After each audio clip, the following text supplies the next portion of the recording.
I want to talk to you today about how to manage your 24 hours. We all have something in common. No matter where we're from, what our background is, or how much we earn, we all get the same 24 hours in a day. Time is the most precious currency we have. You can't earn more of it. You can't borrow it. You can't store it for later.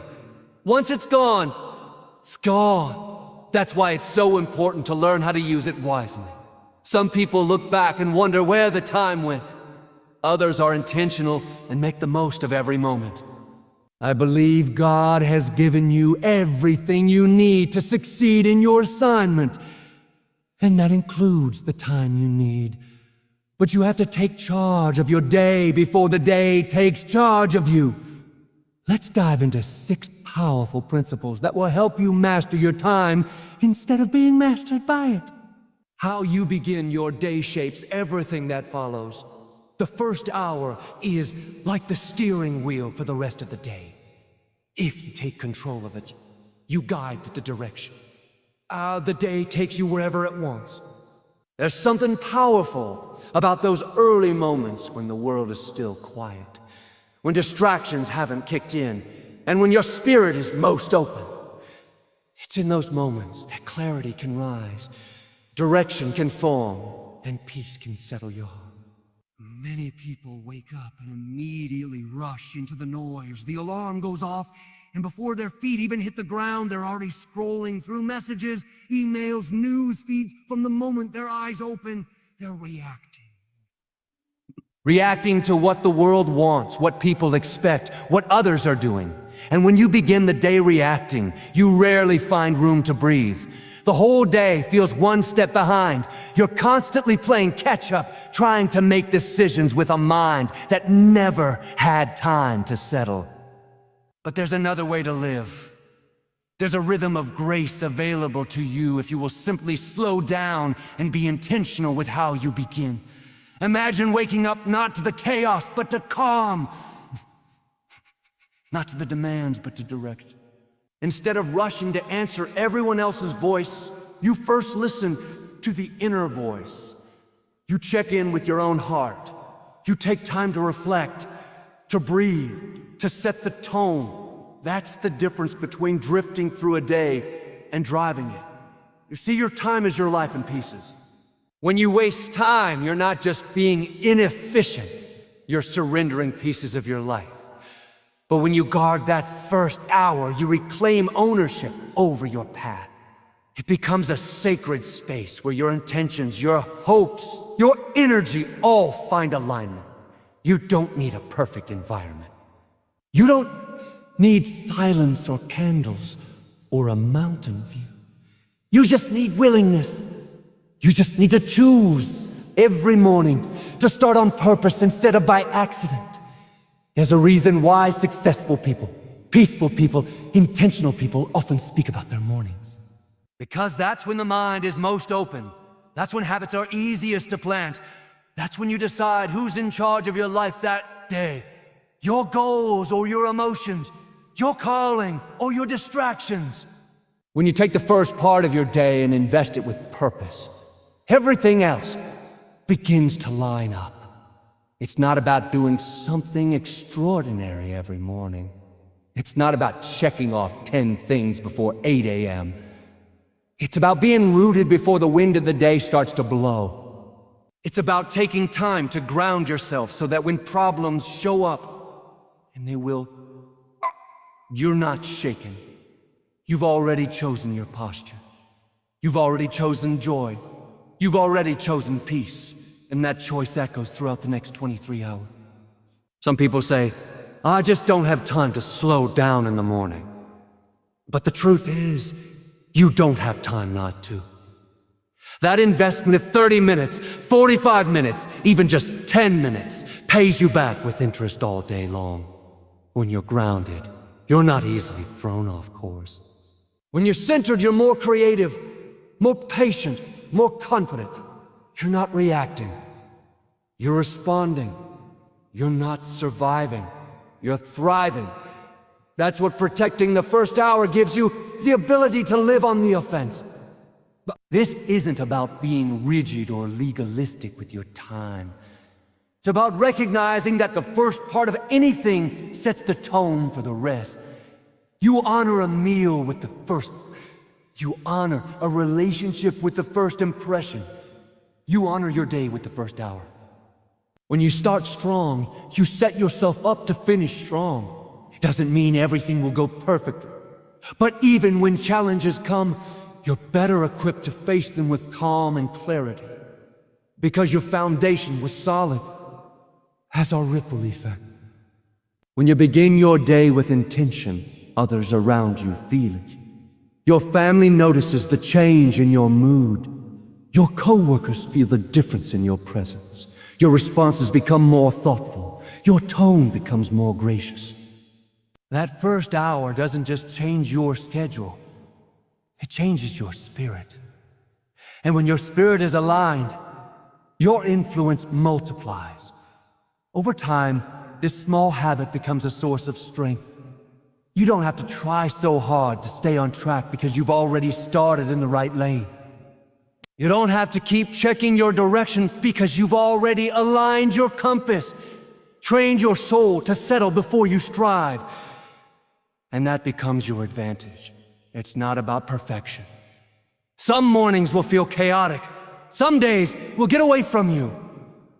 But the goal is to keep showing up for that first hour like it matters, because it does. The more you protect it, the more it protects you. It guards your peace, anchors your priorities, and reminds you who you are before the world tries to tell you otherwise. If you want your life to shift, don't look for giant changes. Look for consistent ones. Start by taking back the beginning of your day. In that first hour in the day. We often think that the reason we're falling behind, feeling overwhelmed, or not seeing the progress we want is because we don't have enough time. But the truth is, it's not always about how much time you have. It's about what you do with the time you have. You can have a whole day available, but if your mind is scattered, if your focus is divided, then even a wide-open schedule will leave you frustrated and tired. On the other hand, you can have a busy day packed with responsibilities and still come out on top if you learn to direct your focus. Focus is a gift. It's one of the most powerful tools you've been given. It's what turns average moments into extraordinary results. It's what turns small steps into giant leaps. And yet in this world of constant distractions, buzzing phones, social media notifications, breaking news, endless scrolling, focus has become one of the hardest things to hold on to. It slips away without you even realizing.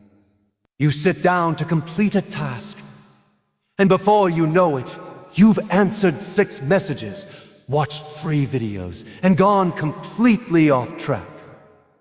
The problem isn't time. The problem is that your attention is being pulled in 100 directions. But here's the good news. You have the power to choose where your focus goes. You don't have to give your attention to everything that demands it. You don't have to respond to every alert, every comment, every crisis. You can decide what deserves your energy and what doesn't. When you begin to guard your focus, you begin to gain control over your life. Suddenly, you're not just reacting. You're building. You're not just moving. You're moving forward. There's a big difference. There are so many people with talent, with intelligence, with big dreams, but they never see results because they're constantly distracted. They keep starting things, but never finishing. They get excited about a vision, but get pulled off course before it can take root. It's not that they're lazy. It's that they haven't learned to protect what matters most, their ability to stay focused. Because when you can stay focused, you can finish what you started. You can stay committed when it gets hard. You can stay grounded when the world gets noisy. Think about how many minutes, how many hours we lose each week, not because we were resting or relaxing, but because we were doing 10 things at once and never really completing any of them.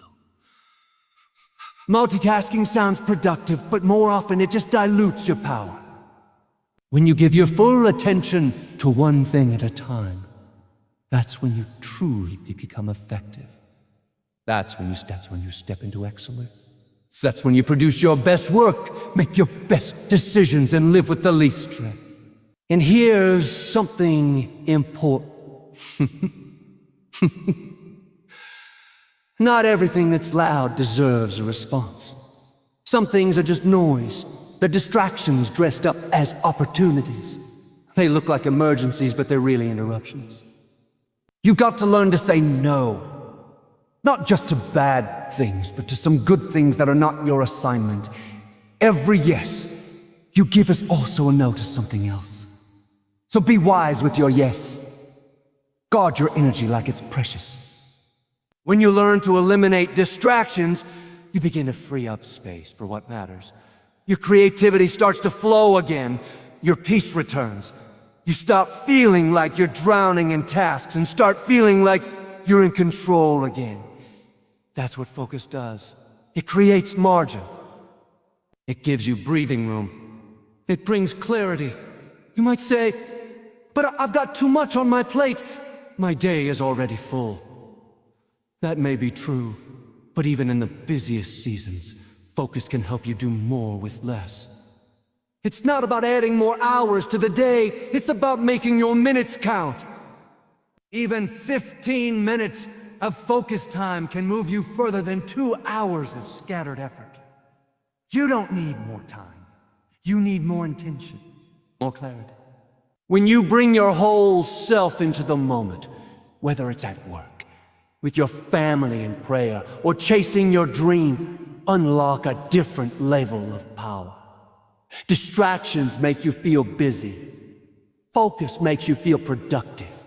And the difference is not how much time you had, but how deeply you engaged. So don't be discouraged if you feel like life is chaotic right now. You're not powerless. You can't control every circumstance, but you can control your attention. Start small. Turn off the notifications for a while. Set boundaries around your focus time. Create space where you can think, breathe. And as you do, you'll find that the very same 24 hours you thought were holding you back were actually more than enough to carry you forward. One of the biggest challenges people face when trying to take control of their time is not knowing what to prioritize. The day comes at them like a flood, and they end up putting all their energy into whatever screams the loudest. The loudest problem, the most demanding request, the most urgent email. Those things often take center stage. But here's the truth. Just because something is loud doesn't mean it's important. And just because something is urgent doesn't mean it's tied to your destiny. That's why it's so important to become intentional about what you're giving your time to. You can't just let your calendar fill up and hope for the best. You've got to take charge and make room for what really matters. You weren't created to live in reaction mode.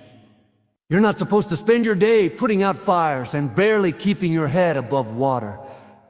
That's not the abundant life.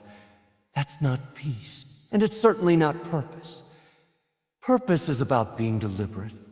It's about deciding ahead of time what deserves your energy. Then giving those things the best of you, not just the leftovers. The things that matter most. Your family, your health, your personal growth, your relationship with God. They deserve space on your calendar, not just space in your mind. If something is a priority in your heart, it ought to be visible in your schedule. Too often, we wait to do the important things until the urgent things are done. But life will always hand you one more thing to do. There will always be another chore, another meeting, another phone call. If you don't make the important things non-negotiable, they'll keep getting pushed to the side. You'll say, I'll get to it tomorrow, and tomorrow turns into next week, turns into next year. That's how people lose their health. That's how families drift apart. That's how dreams not from failure, but from neglect. But when you begin to schedule your priorities, something powerful happens. Suddenly, your time starts to reflect your values. Your calendar becomes a tool, not a trap. You stop wondering where the time went, because you see exactly where it's going. You stop feeling guilty about what's being missed because you know what's being honored. And let me tell you, there is something so freeing about living in alignment. When your schedule lines up with your values, your spirit finds rest, your mind finds clarity, your days feel purposeful even when they're full. This is about more than time management. It's about life management. It's about making sure that what matters most doesn't get buried under what matters now. And yes, there will be sacrifice. You might have to say no to some good things so you can say yes to the best thing. You might have to cut back on distractions, on entertainment, even on some obligations that aren't tied to your mission. That's not selfish. That's stewardship. That's you saying, I'm not just letting life happen to me. I'm showing up with intention.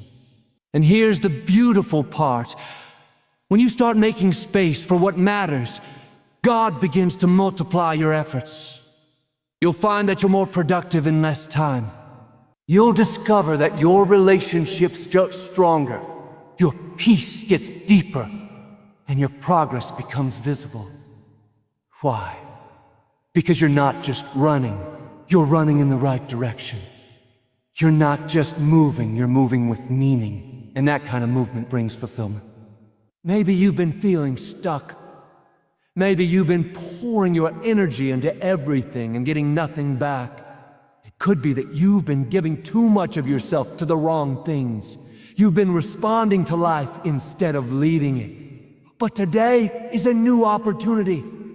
You can shift the way you live. You can begin to ask yourself daily, what truly matters to me? And then put those answers into action. You don't need to change your whole life in one day. Just start with one block of time. Set aside 1 hour for something that feeds your soul. Schedule a call with someone you love. Take a walk, write the book, start the business. Do what you were made for on purpose. Because when you begin to fill your calendar with purpose, your life starts to reflect promise. You wake up each day not with dread, but with direction. You're not just busy, you're blessed. You're not just getting through the day, you're growing through it. That's the kind of life you were designed to live. Not rushed, not reactive, but full of intentional moments that build a meaningful legacy. One of the most effective ways to take charge of your 24 hours is to break your day into intentional parts. When your day is one big, unstructured stretch of time, it's easy to get overwhelmed, distracted, and discouraged. You think you have all the time in the world, but before you know it, it's evening, and you're left wondering where the day went. That's because time tends to drift when it isn't directed. But when you divide your day into focused segments, you give yourself a rhythm, a sense of control. A sense of control. It's not about being rigid. It's about being wise with your energy. Every hour doesn't require the same version of you. There are moments when your mind is sharpest, when your spirit's strongest, when your creativity flows best. And there are moments when your body needs rest, when your mind needs a break, when you need to reconnect with people you love. If you can begin to recognize your personal rhythms and build your day around them, you'll find that your productivity increases, your stress decreases, and your peace expands. Think of it like this. Just as a farmer doesn't plant seeds all day long, but knows when to sow, when to water, and when to rest the land, you too have to approach your time with intention. Maybe your mornings are when your thoughts are the clearest.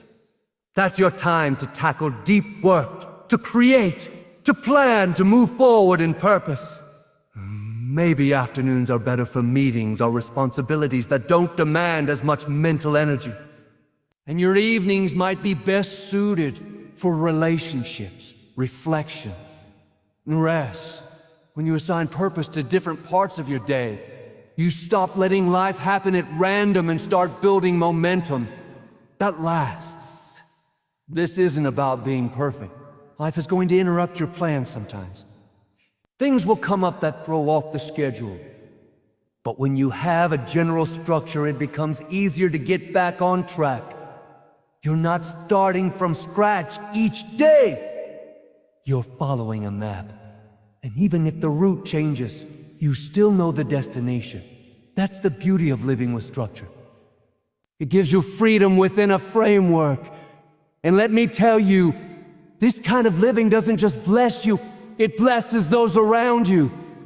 When you're operating in rhythm, your presence becomes more peaceful.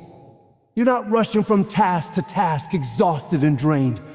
You're showing up with focus, with clarity, with purpose. Your family feels it, your coworkers notice it. Your relationships get stronger because you're giving your best in each moment instead of being mentally scattered. There's power in being fully present in one thing at a time. When you're in work mode, give it your all. Oh, when you're with family, be fully there. When you're resting, rest well.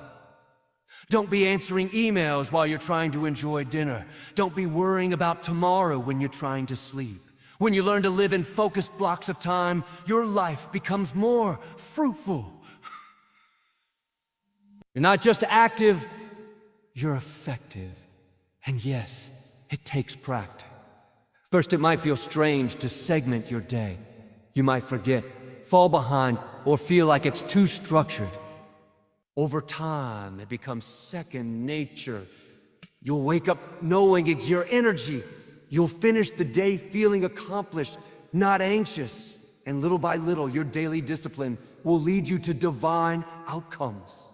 If you want to build something lasting with your life, a strong family, a healthy mind, a fulfilling purpose, it's going to take more than good intentions.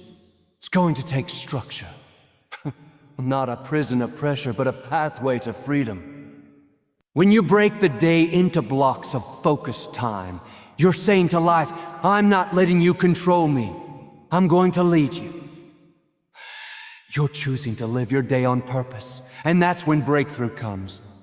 There comes a time in your life when you have to get serious about protecting what's precious. And nothing is more precious than your time. It's one of the few things you can't get back once it's gone. You can lose money and earn it again. You can lose energy and recover with rest. But when you lose time, it's gone forever.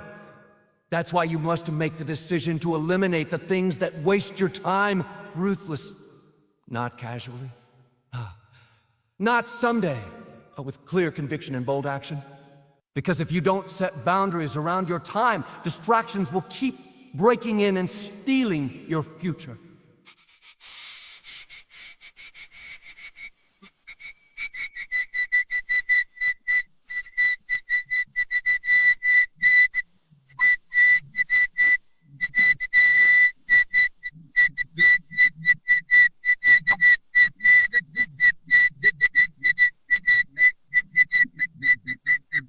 Saying yes to things that drain you, not develop you.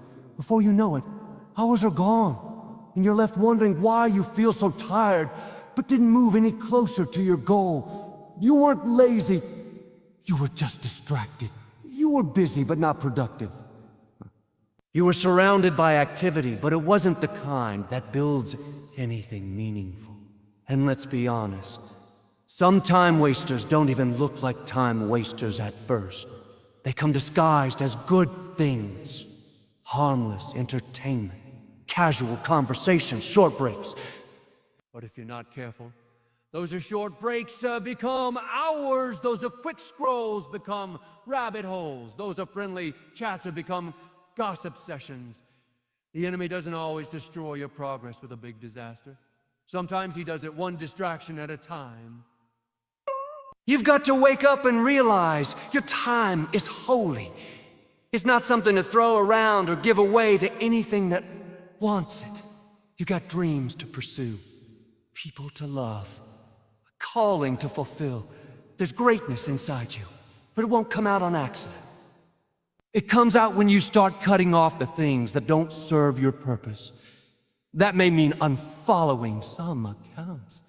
It may mean limiting your time around certain people. It may mean turning off notifications, deleting apps, walking away from unproductive conversations. That's not being harsh, it's being wise. You're not being mean when you protect your time. You're being a steward of your future. You're saying, I respect my destiny too much to waste another hour on things that don't move me forward. That's a maturity shift. That's when you stop living for comfort and start living for calling. And I promise you, when you start cutting off the time wasters, something powerful happens. Your clarity comes back. Your passion returns. Your energy increases. Suddenly, the path looks clearer. The fog lifts. You're not scattered, you're focused. You're not drained, you're driven. Now, this doesn't mean you never rest or relax. Rest is not a time waster. It's a time builder. It replenishes your soul, renews your strength. But wasting time and resting are not the same. Wasting time is mindless. Rest is intentional. One leaves you feeling guilty. The other leaves you refreshed. So be honest with yourself. Is this helping me or holding me back? And if it's not helping, if it's not adding value, if it's not leading somewhere fruitful, it's time to let it go. There are people waiting on the other side of your obedience. There are breakthroughs tied to your discipline. There's a version of your life you haven't even stepped into yet. But you won't get there by doing what everyone else is doing. You've got to do what few are willing to do. Guard your time. Remove the distractions. Say no without guilt. Live, focused. So many people never step into their full potential, not because they didn't have the talent, not because they didn't have the opportunities, but because they let distractions win. Don't let that be your story. Your purpose is too big. Your time is too short. And your calling is too important to let anything waste another moment of your life. Success doesn't begin when the sun rises. It starts the night before. The truth is, how you end your day will determine how you start the next one. And if you want to live with more clarity, more strength, more peace in your 24 hours, you've got to learn how to use the night to your advantage. Most people think the day begins when they open their eyes, but your tomorrow is already being shaped by how you wind down today. What you do before you go to bed matters just as much as what you do when you wake up. When you end your day with chaos, your mind stays restless through the night. You may close your eyes, but your thoughts don't rest. You're tossing, turning, replaying conversations, worrying about things you can't control, checking your phone one last time, and another. And you wonder why you wake up tired, unfocused, behind before the day even begins. But when you take a few minutes each night to get your spirit centered, your mind clear, and your plan in place, you give yourself a powerful gift. Fresh, focused start. Think of it like setting the table for the next meal. When you prepare the night before, the morning flows with ease. You're not scrambling to find your clothes. You're not guessing what the plan is. You're not starting your day in confusion. You wake up with clarity. You wake up with purpose. You wake up with a sense of calm. Because last night, you already decided how today was going to go. That preparation gives you momentum before your feet even hit the floor. Take time in the evening to reflect, not just scroll. Look back at your day and thank God for what went well. Acknowledge the good, even if it was small. Celebrate the victories. Whether you got through a hard conversation, stay disciplined with your time, or simply made it through a tough moment, then release the rest. Don't carry your failures into your future. Don't let your disappointments from today cloud your expectation for tomorrow. Let them go. Forgive yourself. Forgive others. And rest. Then plan. Set your intention for the next day. Don't wait until the morning to decide what matters. Decide now. Write it down. Even a short list, 2 or 3 simple priorities, can give your mind direction and focus when the new day begins. You'll stop waking up wondering what to do, and start waking up knowing exactly where to aim your energy. And that, right there, changes everything. And here's the beautiful part. This practice doesn't take hours. It might be 10 minutes, it might be 20. But those few intentional minutes have the power to change the next 16 hours of your day. That's not wasted time. Strategic investment. That's leadership. That's wisdom. You're leading your day before it begins. You're creating space for grace. You're giving God room to speak and move in your stillness. It's easy to collapse into bed exhausted and try again tomorrow, but what if tonight you paused for just a little while longer? What if you made the choice to close your day on purpose, with faith, with vision? What if instead of dragging the mess of the day into your sleep, you ended the day with gratitude and intention? That small shift can change how you experience the next 24 hours.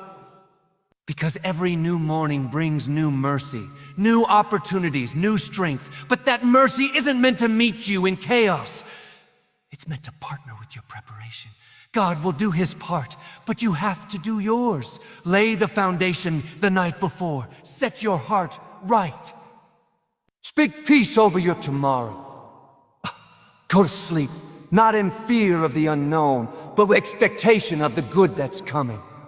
And when you wake up ready.